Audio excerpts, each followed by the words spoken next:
আর্যর অতীতের পরিচয় জানতে অপর্ণা মাঝরাতে বেরোলো মাধবপুরের উদ্দেশ্যে।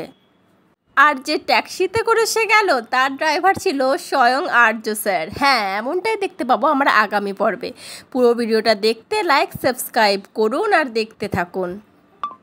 চিরদিনই তুমি যে আমার সিরিয়ালের আগামী পর্বে আমরা দেখতে পাবো আর্যর অতীত জানতে অপর্ণা পুরো মরিয়া হয়ে ওঠে। সে ঠিক করে আর্যর গ্রাম মাধবপুরে যাবে, তাই সে মাঝরাতে মাধবপুরের উদ্দেশ্যে বেরিয়ে পড়ে।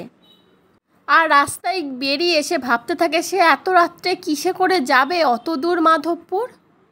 সে রাস্তায় দাঁড়িয়ে ট্যাক্সির জন্য ওয়েট করছিল যে কোনো কিছু একটা পেলে সেটাতে করে সে মাধবপুর যাবে। আর তখনই দেখতে পাই একটা ট্যাক্সি ওই দিক দিয়ে যাচ্ছে। তখন সঙ্গে সঙ্গে অপর্ণা বলে, এই ট্যাক্সি দাঁড়াও দাঁড়াও, আমি যাব, দাঁড়াও। আর ট্যাক্সিটা তো দাঁড়িয়ে পড়ে। অপর্ণা তখন ট্যাক্সিতে উঠে যায়। তারপরে আমরা ট্যাক্সির ড্রাইভারের সিটে বসে থাকতে দেখি কাকে জানেন? স্বয়ং আর্য সিংহ রায়কে।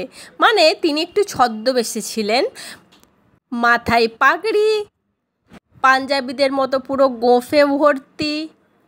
তাকে দেখে বোঝাই যাচ্ছিল না তিনি আমাদের সেই চেনা আর্য স্যার। আর আর্য এইভাবে ছদ্মবেশে গেছিলো যাতে অপর্ণা তাকে চিনতে না পারে। গাড়ি চালাতে চালাতে আর্য অপর্ণার দিকে তাকাতে তাকাতে একটা কথাই ভাবতে থাকে, অপর্ণা, আমি তোমাকে কথা দিয়েছিলাম তোমাকে আগলে রাখবো, তোমাকে সব বিপদ থেকে রক্ষা করব। আর সেই কথাটা রাখার চেষ্টা করছি আমি এখন।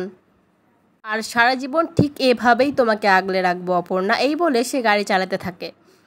তারপরে আমরা হঠাৎ করে দেখি গাড়িটা উল্টে গেছে। মনে হয় গাড়িটার অ্যাক্সিডেন্ট হয়েছে। এবার এই অ্যাক্সিডেন্ট থেকে আর্য অপর্ণা কী করে বাঁচবে, তাদের সাহায্য করতে কে এগিয়ে আসবে সেটাই দেখার। আর্যর আসল পরিচয় জানতে গিয়ে আর্য অপর্ণা এই যে বিরাট বিপদের সম্মুখীন হলো, এবার তাদের কে বাঁচাবে? আপনাদের কী মনে হচ্ছে সেটা অবশ্যই কমেন্ট করে জানাবেন। পরবর্তী আপডেট নিয়ে তাড়াতাড়ি আসছে, সঙ্গে থাকবেন, সাথে থাকবেন, চ্যানেলটা সাবস্ক্রাইব করে দেবেন। ধন্যবাদ।